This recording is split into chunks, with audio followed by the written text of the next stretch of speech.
Laban ako kung tinuoron ang nila commitment na i-upgrade ang nila serbisyo sa publiko.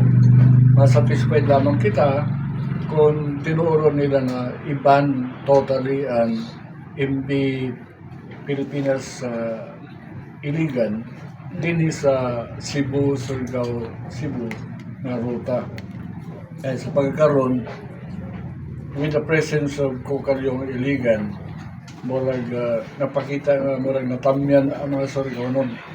Kay despite all the complaints na ipuko kanila since 2025, murag nagbalik-balik ang problema.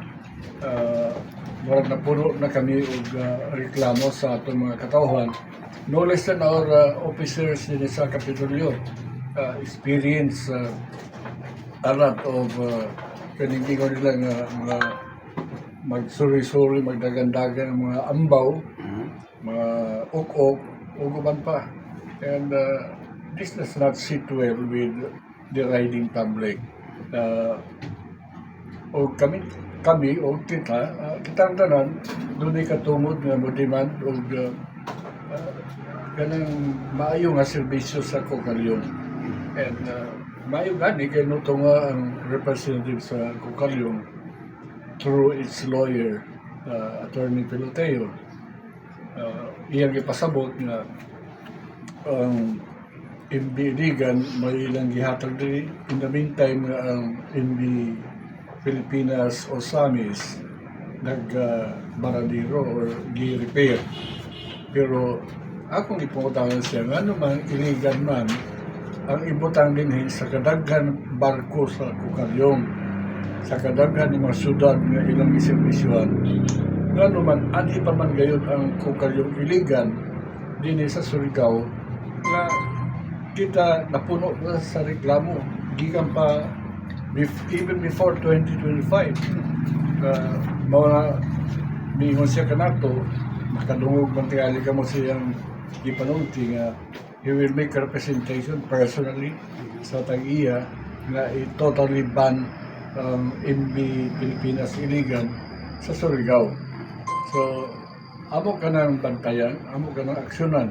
Anyway, we have passed a resolution airing our concerns, transmitting the same to Marina authorities sa head office sa Manila and Cape Furnace, Marina Region 7 and Region 13 and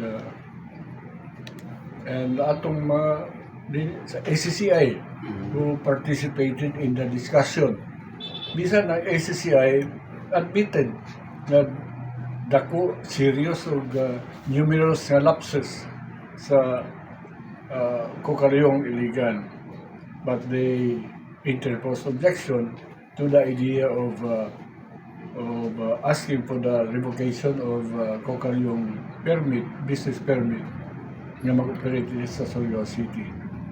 To which kami sa committee sa Sangguniang Panlawigan agrees na dili na mo gusto nga maunda ang serbisyo sa Cocalyong kay kini katabang kanato pod.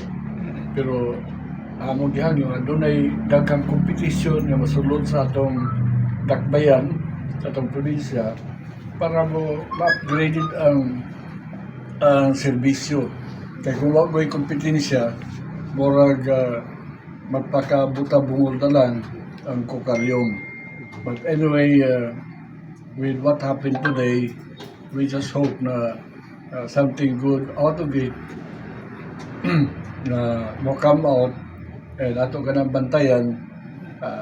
Akong agni ang tanan nga bantayan nato kung tinuoron ba yun sa Cocalyong ay ilang saad nga i-totally ban ang Cocalyong Pilipinas iligan.